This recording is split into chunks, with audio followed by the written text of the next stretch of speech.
E aí, pessoal? Sejam bem-vindas e bem-vindos ao canal Prof. Caio Química, continuando com um conjunto de aulas sobre isomeria. Nessa aula a gente vai falar um pouco mais sobre a isomeria óptica. Quer aprender um pouco mais sobre esse tipo de isomeria tão importante aí, por exemplo, para a biologia e entre outras áreas? Se sim, vem comigo então.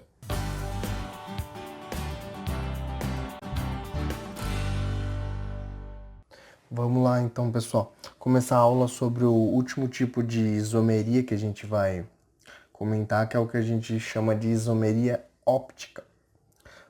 Só relembrando que a gente até agora comentou uma introdução à isomeria, dizendo o porquê do estudo, mostrando alguns exemplos de isomeria, né, na primeira aula, né? E que isomeria bastava ter a fórmula molecular igual entre os compostos, e dependendo de como eram os compostos que tinham fórmula molecular iguais e que tipo de propriedades diferentes eles apresentavam, a gente poderia encaixar em diferentes tipos de isomeria, né? Aí falamos um pouco da isomeria plana, da isomeria geométrica, e nesta aula a gente vai comentar sobre o último tipo de isomeria que a gente vai apresentar aqui nesse conjunto de aulas, que é a isomeria que a gente chama de isomeria óptica. Quando a gente fala da isomeria óptica, comparando com a isomeria, por exemplo, plana e geométrica, normalmente a isomeria plana e geométrica, os compostos que são isômeros, por esses tipos de isomeria que a gente mostrou até então, eles apresentam propriedades físicas normalmente diferentes. Então, todas as isomerias do tipo plana e também geométrica, que é aquela do tipo cis e trans, né, que a gente comentou, normalmente se a gente comparar as propriedades físicas, como temperatura de fusão, de ebulição, densidade, solubilidade em água, por exemplo, são diferentes para cada tipo de substância. Mas existe uma outra categoria de isomeria, um outro tipo de isomeria, que é o que a gente chama de isomeria óptica, que normalmente, quando a gente compara isômeros ópticos puros um com o outro, por exemplo, e vai testar as propriedades desses isômeros ópticos puros, normalmente as propriedades físicas desses isômeros ópticos, que são, por exemplo, par de um de outro, que a gente vai chamar depois de par de enantiômeros, mas eu vou comentar isso mais para frente. Basicamente, as propriedades físicas desses compostos são iguais. Então, essas propriedades como ponto de fusão, de ebulição, densidade, são iguais. Só que no caso dos isômeros ópticos, que é daí que vem o nome de óptico, né? Eles apresentam uma grande diferença quando a gente compara, por exemplo, um isômero óptico do tipo enantiômero de outro, que é que a propriedade física que eles têm de, por exemplo, desviar uma luz polarizada que é incidida sobre eles. Que normalmente isômeros ópticos, que são pares de enantiômeros um do outro, um costuma desviar a luz polarizada para um sentido, para um lado, e a gente vai mostrar isso posteriormente, e o outro vai desviar para o outro. Mas o que a gente pode colocar em evidência a priori da isomeria óptica? Que normalmente as propriedades físicas desses compostos que têm isomeria óptica, que são enantiômeros, são iguais, porém tem essa exceção de que normalmente esse desvio da luz polarizada nesses compostos são ocasionados em sentidos contrários. Aqui eu coloquei um exemplo só para a gente evidenciar isso antes de explicar, né, sobre a isomeria óptica propriamente dita, de dois compostos que é o menos 2-metilbutanol e o mais 2-metilbutanol. Vocês percebem que a diferença aqui na nomenclatura, um é menos, outro é mais, né? Então isso é só para diferenciar um tipo de isômero óptico, um tipo de enantiômero de outro. É o mesmo tipo de composto, mas eles são isômeros ópticos, o menos e o mais.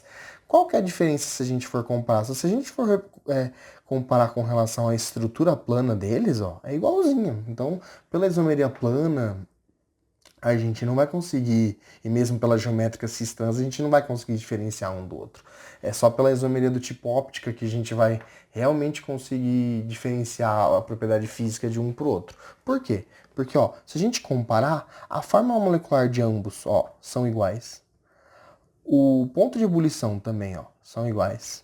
A densidade, ó, são iguais. Solubilidade também.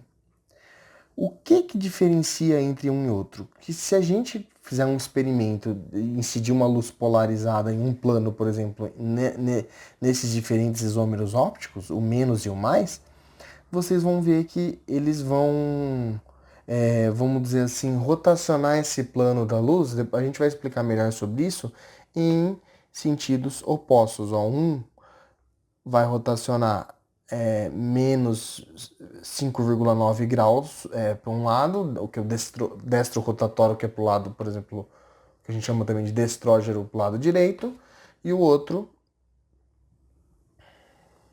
que é o que a gente vai chamar de levorotatório ou substância levógera, que vai rotacionar para o lado esquerdo. Então, esses dois isômeros ópticos, a única diferença é a rotação com relação ao plano da luz polarizada, no caso das propriedades físicas, né?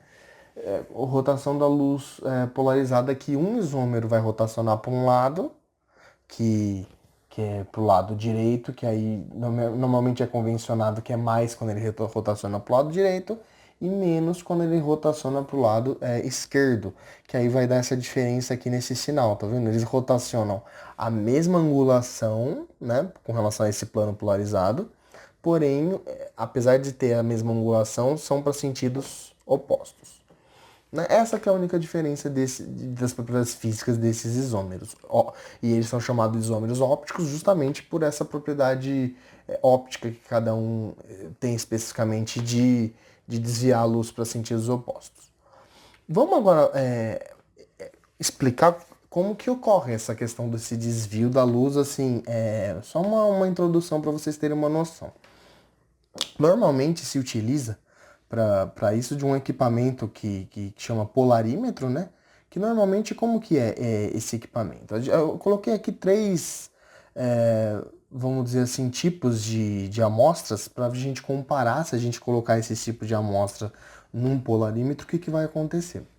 Então, basicamente, como que é formado esse polarímetro? Tem uma fonte de luz que vai emitir essa luz, essa radiação, que normalmente essa luz não vai ser polarizada, ela vai emitir luz para todos os lados, em todos os planos, vamos dizer assim, né? Só que ela vai passar por um conjunto aqui que chama de polarizador, que ele vai polarizar a luz num certo sentido. Então é como se, quando ela sai daqui da fonte de luz, ela sai em todos os planos. Quando passa por esse polarizador, ela vai ter um plano específico só que ela vai passar. Os outros não vão passar. Então é o que a gente chama de luz polarizada. Ela vai estar polarizada num plano só específico. Quando essa luz polarizada entrar em contato com a amostra, por exemplo, que é um isômero óptico, que tem atividade óptica, o que vai acontecer? Essa luz que estava polarizada num certo plano, ela vai começar a ser desviada conforme ela passa por esse isômero. E aí vai ter aqui um conjunto, um analisador, um observador que vai analisar isso aqui, que vai coletar esses dados com relação a como e quanto foi esse desvio, né?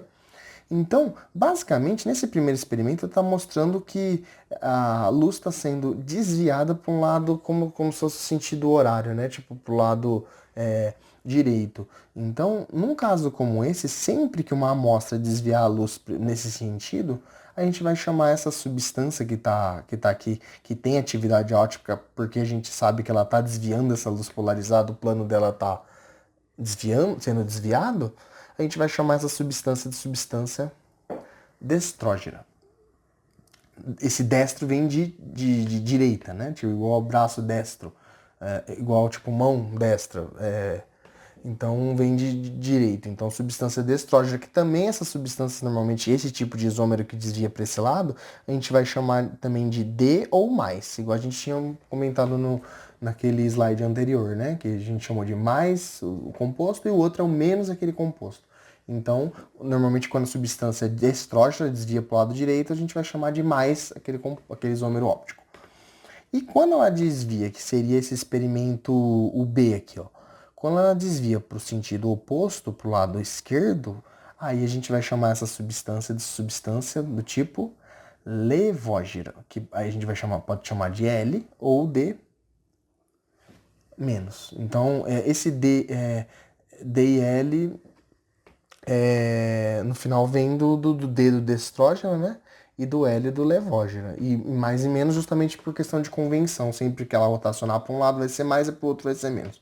Para o lado direito vai ser mais, que normalmente é no sentido horário, né? E no sentido anti-horário, o lado esquerdo vai ser menos. Então é uma questão só de convenção mesmo. Então, e normalmente quando for amostras que, depois eu vou falar melhor sobre isso, mas já tenho em mente que for imagem especular uma da outra, como a nossa mão, por exemplo, a imagem especular uma da outra, se a gente for ver similar num espelho, o que, que vai acontecer?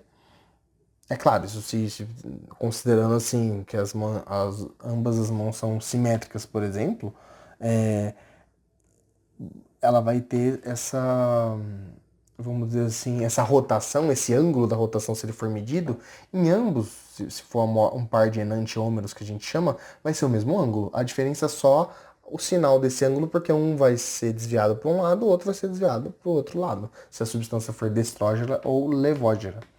Igual naquele exemplo que a gente deu lá, o mesmo tipo de substância quando ela é mais ou quando ela é menos. A única questão é que vai desviar para o sentido oposto. Aí aqui, no primeiro, a gente mostrou como se fosse uma análise com uma substância destrógena, que desviou para o lado direito. Esse outro aqui foi uma substância levógena, que desviou para o lado esquerdo, tá vendo aqui? Para o direito e para o esquerdo.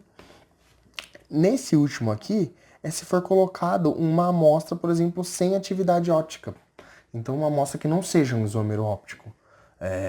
Qualquer tipo de molécula que não tenha esse tipo de isomeria. Se for incidida sobre ela uma luz polarizada, ela não vai fazer nada com a luz polarizada. A luz polarizada vai sair da mesma forma que entrou. Ela não vai desviar essa luz polarizada se entrar em contato com essa amostra que não tem atividade óptica. Então, tá aí a grande diferença, né, para os isômeros ópticos comparado com outros compostos. Os outros compostos não vai ter esse desvio na luz polarizada, os isômeros ópticos vai ter. Beleza até aí? Então, basicamente é dessa forma que a gente pode diferenciar um tipo de isômero de outro. E normalmente, como que a gente vai associar essa isomeria óptica com a estrutura orgânica, com a molécula orgânica? Porque até então a gente comentou, mas aí vocês poderiam me perguntar, professor, tá, mas como que eu vou saber? Só de olhar para a molécula que ela é um isômero óptico ou não? Existe uma maneira da gente saber, e normalmente tá relacionado com a presença de um carbono que a gente chama de carbono assimétrico. Tem que ter um carbono desse tipo para ter isomeria óptica. Vocês vão ver depois o porquê. Quando a gente compara, por exemplo, uma molécula 1 com a 2, por exemplo. Então, por exemplo, vamos pegar aqui uma molécula que tem dois hidrogênios, um cloro e um flúor ligado ao carbono. Então, eu até coloquei aqui, ó. Se a gente comparar, por exemplo, esses dois compostos aqui. Esse composto aqui, se a gente fosse fazer a imagem especular desse composto aqui, como que daria a imagem especular? Se a gente colocasse um espelho aqui, ó, que imagem que apareceria no espelho desse composto nessa posição que ele está aqui, ó, tá vendo aqui? Então, se a gente colocasse esse composto num espelho, a imagem que ele iria dar seria uma imagem basicamente parecida com isso aqui, ó. Opa, deixa eu só posicionar da maneira correta, que é difícil, né? Ó, ele daria uma imagem mais ou menos assim, né?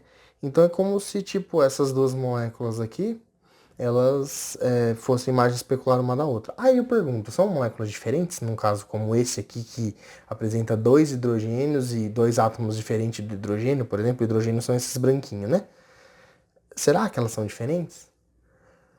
Se a gente for sobrepor essa molécula uma sobre a outra, que é um caso desse desenho aqui, ó, molécula 2 com a 1, quando tem dois átomos iguais de hidrogênio, esse aqui, ó, vocês vão ver que você vai conseguir sobrepor uma sobre a outra como se elas fossem basicamente a mesma molécula. Um caso como esse aqui, se a gente conseguir sobrepor uma com a outra, o que, que vai acontecer?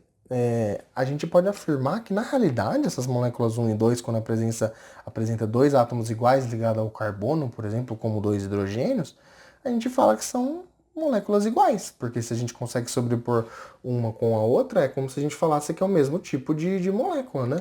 Então, se eu colocar elas aqui, ó, na mesma posição aqui, ó, por exemplo, assim, ó, vocês conseguem notar alguma diferença entre essas moléculas aqui?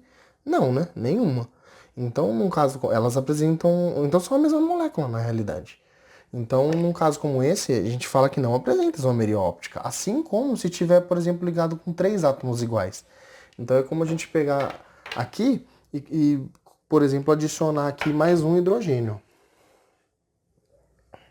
Então a gente deixa aqui, três átomos iguais, na outra também eu vou fazer só por questão de comparação.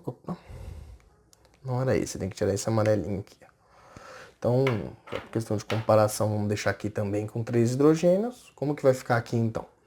Se a gente for fazer colocar essa molécula no espelho, a molécula que a gente vai obter no final das contas, no espelho, vai ser algo do tipo assim, né? Então, vai ser como se no espelho se a gente colocasse um espelho aqui, a gente ia ver uma molécula desse tipo aqui, né? Então, se vocês forem comparar essas moléculas também, ó, elas é como se fosse a mesma molécula.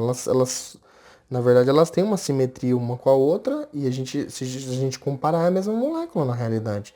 Então, se tiver 3 átomos ligados ao carbono que são iguais, se a gente sobrepor uma com a outra, vai ser também a molécula 1 e 2 vão ser iguais. É a mesma molécula na realidade. Então, num caso como esse, também não tem isomeria óptica. E pior ainda se a gente colocar 4 átomos ligados iguais. Aí sim que, tipo, ela vai ser totalmente simétrica uma com a outra. Quer ver? E se a gente comparar com átomos iguais, elas vão ser totalmente simétricas uma com a outra. E a gente pode dizer também que, se a gente fizer imagens no espelho uma da outra, são as mesmas moléculas também. Então, tipo, moral da história, sempre que ela tiver 2 átomos iguais, ou 3 átomos iguais, ou os 4 átomos iguais ligados nesse carbono, e comparar essas duas moléculas que a gente coloca no espelho, no final das contas, elas vão ser, na verdade, as mesmas moléculas. Então, num caso como esse, não existe isomeria óptica nesse caso. Porque para existir isomeria óptica, normalmente elas não podem. Quando a gente faz a imagem especular uma da outra, que gera duas moléculas diferentes, você não. Na verdade, você não consegue sobrepor uma sobre a outra. Não tem essa possibilidade quando tem isomeria óptica. Ela precisa ser totalmente assimétrica. Ela não pode ter nenhum tipo de simetria. Então, no caso da isomeria óptica, quando apresenta átomos iguais ligados a esse carbono, na verdade não tem isomeria óptica, né? Agora, o que então tem que ter como condição para a gente considerar um composto que ele é um isômero óptico, por exemplo, de outro? Ele tem isômeros ópticos. Tem que ter essa questão da assimetria molecular. E quando vai ter? Só quando o carbono ele fizer 4 ligações simples e 4 ligações com grupos diferentes. Ou seja, é um tipo de carbono que ele tem que estar ligado com 4 grupos diferentes nele. Então, tipo, igual aqueles casos que eu mostrei que tinha 2 grupos iguais ou 3 grupos iguais ligados no mesmo carbono, não tem isomeria óptica se for um caso. Normalmente não tem isomeria óptica se for um caso desse tipo. Vai ter quando for um caso desse tipo aqui.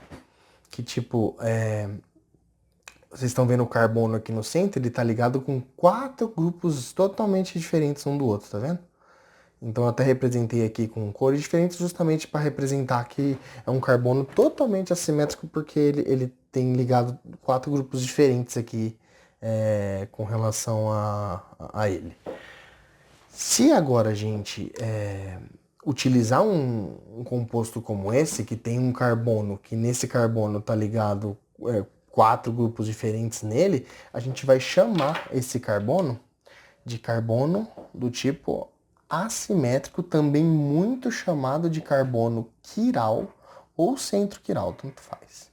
Então, muito comum também falar que é um carbono quiral. Então, sempre que vocês ouvirem que é um carbono assimétrico ou um carbono quiral, nada mais é que um carbono que está ligado nele, as 4 ligações que esse carbono aqui em preto aqui, ó, está fazendo, tudo ligação com compostos, vamos dizer assim, com átomos diferentes ligados nele. Com grupos diferentes, vamos dizer assim. Então, esses grupos aqui, ó, R2, R1, R3, R4 aqui, são todos diferentes entre si, tá? Aí sim, num caso como esse, aí sim vai existir a isomeria do tipo óptica. Beleza? Essa é uma condição inicial para existir esse tipo de isomeria. Vamos comparar agora o ácido, por exemplo, mais lático com o ácido menos lático. Esse mais e menos é justamente porque o ácido lático ele tem isômero óptico. Ele vai ter o isômero mais e o menos. Por isso que a gente chama de ácido mais lático ou ácido menos lático. São os dois tipos de isômeros que ele pode ter, né? Que também pode ser chamado, no lugar desse mais, pode ser ácido D-lático, e no lugar desse menos aqui do ácido menos lático, pode ser ácido L-lático, que também dá na mesma, tá? É uma outra forma de dar a nomenclatura.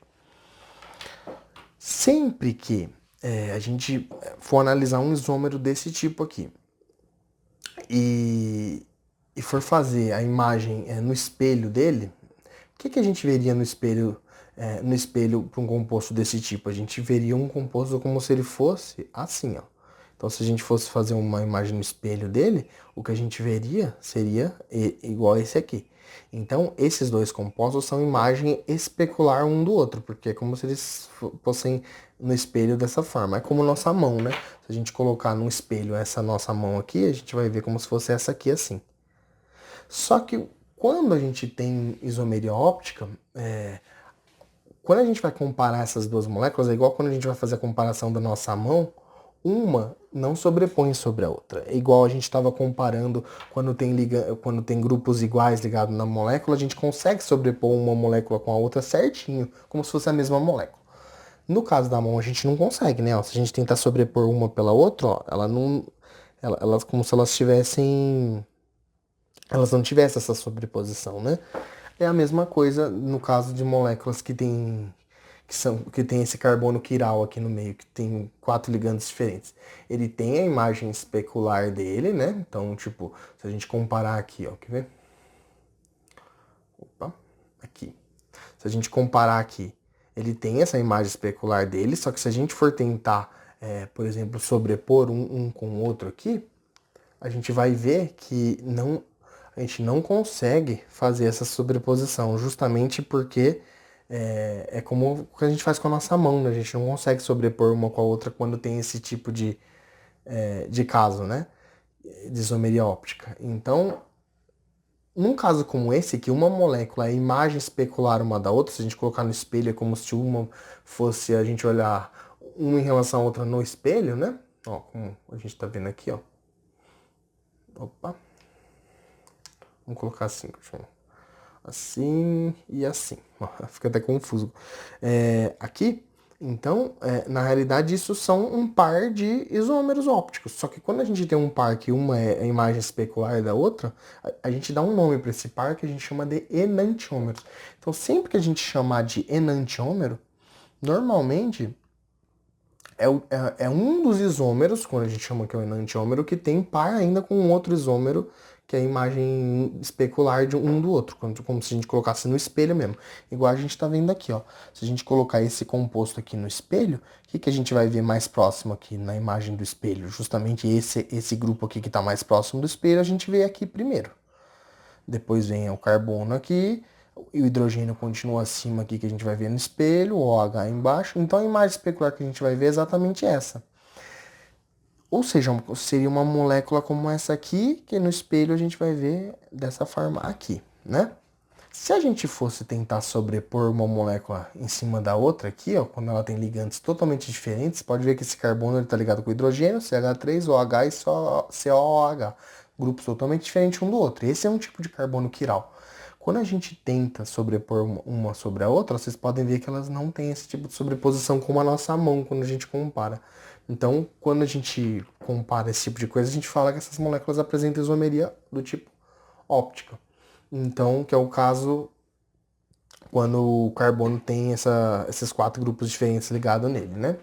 E sempre que um for imagem no espelho um do outro, a gente vai chamar de enantiômero. Então, sempre que você falar que tal composto é enantiômero do outro, é que eles são isômeros ópticos, porém uma imagem especular do outro. Então, como se a gente colocasse no espelho, é uma imagem especular do outro, dessa forma aqui, né?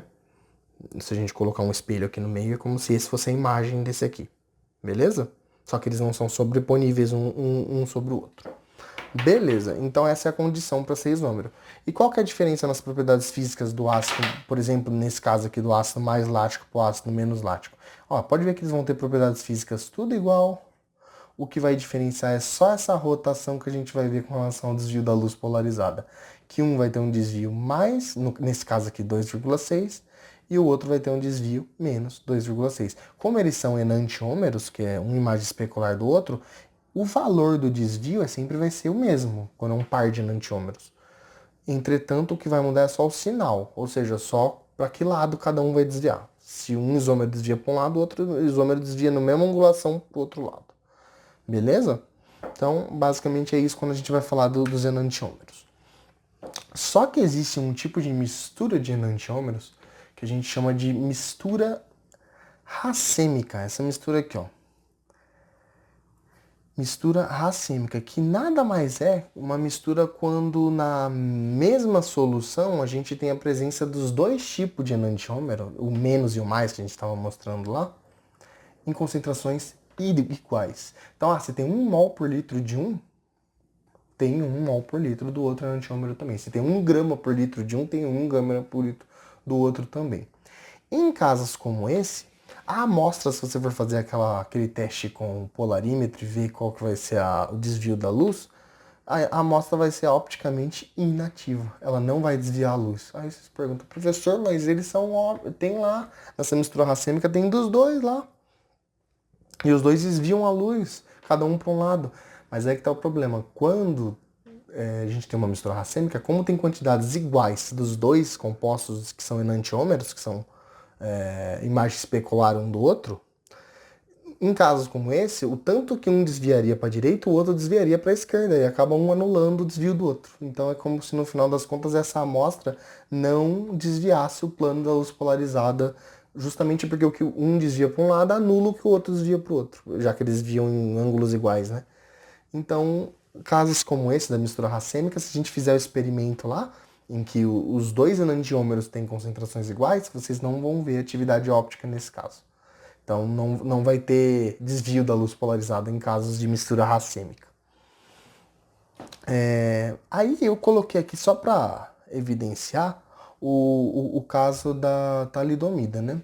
Que é um caso que ficou bastante conhecido, porque assim, eles não tinham muita ideia na época que eles estavam usando a talidomida normalmente mulheres grávidas que usavam bastante para diminuir a questão do enjoo, a questão também de dar mais sonolência e tal. A talidomida ela foi um composto bastante usado para isso. Só que eles começaram a ver que tinha muitos bebês que quando nasciam e mulheres usavam bastante esse fármaco, né, a talidomida, eles começaram a perceber que tinha bebê que nasciam com, como que é o nome? Acho que é doença tetratogênica, não sei se eu falei o nome correto, mas basicamente é aquela doença que os bebês acabam nascendo, em alguns casos, sem alguns membros, sem braço, alguma coisa assim. E eles começaram a perceber que a talidomida é que estava causando isso. Só que quando eles começaram a ter evidências dessa questão da isomeria óptica, eles viram que a talidomida ela tem um carbono, que é um carbono que a gente chama de carbono quiral, que é justamente esse carbono aqui, ó. Esse aqui, né? E esse aqui, ó. Opa. Como é? Esse e esse aqui. Esses carbonos aqui é o que a gente chama de carbono quiral. Ele tem 4 ligantes diferentes, né, ao redor dele. E isso faz com que ele seja um carbono do tipo quiral. Então, quando tem carbono quiral, tem isomeria óptica.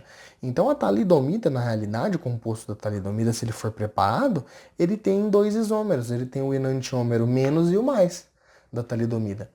E eles começaram, quando eles descobriram isso, eles começaram a ver que esse composto, apenas um dos enantiômeros, né, desses isômeros ópticos, que tinha o efeito que eles gostariam, que era o efeito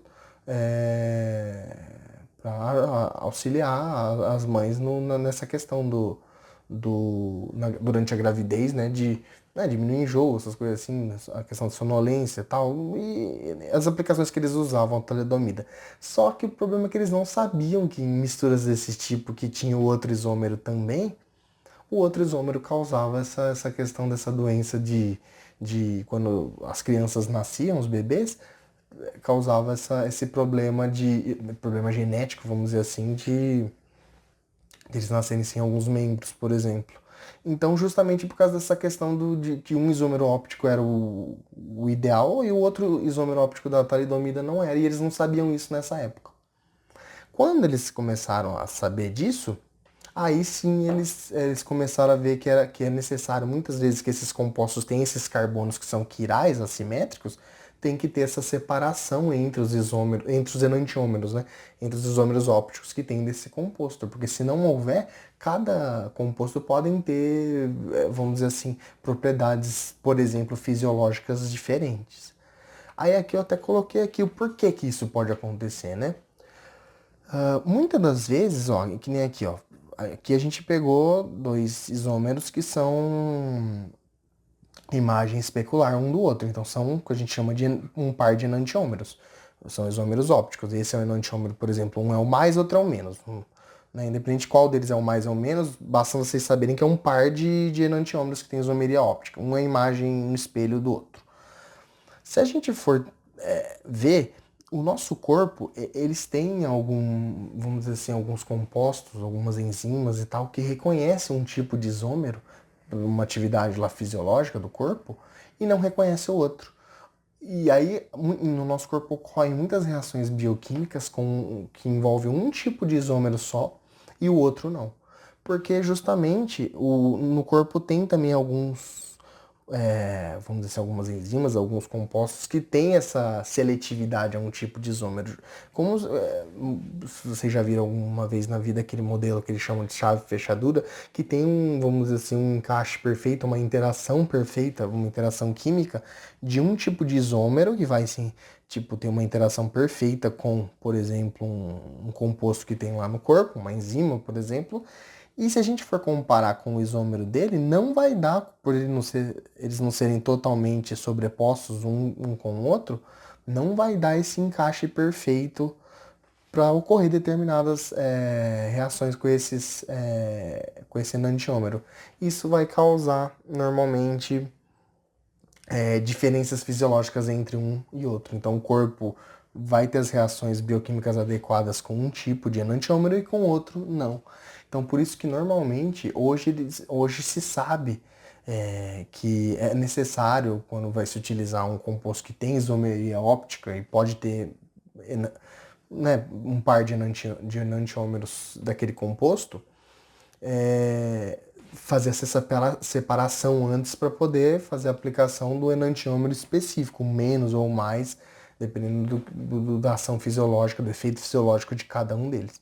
Então, o que eu estava comentando com vocês é que apesar de os isômeros ópticos não terem diferença normalmente nas propriedades físicas de um para o outro, normalmente, quimicamente falando, eles podem ter sim diferença, principalmente se tiver substâncias, seja no corpo ou qualquer outro lugar da natureza, substâncias que sejam seletivas a um tipo de isômero e não seja seletiva ao outro tipo.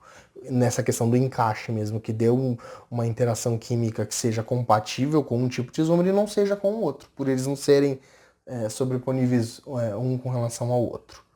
Então, isso dá diferenças bem drásticas com relação quando a gente compara um com o outro, como a gente deu aquele exemplo do efeito da talidomida, né? Que um isômero tinha um efeito adequado, o outro isômero tinha um efeito não adequado, geralmente por causa dessas reações bioquímicas que o corpo reconhecia um tipo e fazia um tipo de reação com um e com outro tipo. Beleza? Basicamente era isso que eu gostaria de comentar sobre esse tipo de isomeria óptica. Com isso, a gente viu os três tipos de isomeria que eu gostaria de comentar com vocês, né? Que é a isomeria plana, a geométrica e a óptica.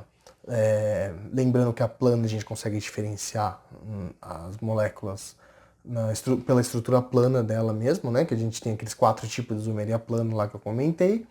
A geométrica a gente só consegue diferenciar pela estrutura espacial dessa molécula, que aí vai ter aquele tipo do cis e do trans, e a óptica ela vai ocorrer normalmente quando tem a presença desses carbonos que são quirais, carbonos assimétricos que têm ligantes, 4 ligantes diferentes, vamos dizer assim, ligados a esse carbono, que vai dar esse tipo de isomeria, que a gente chama de isomeria óptica, né? Que com relação à propriedade física tem essa propriedade de desviar a luz para sentidos diferentes, porém, com relação às propriedades químicas podem ser bastante relevantes, principalmente se for feita reação com compostos que são seletivos a um tipo de isômero óptico em relação ao outro.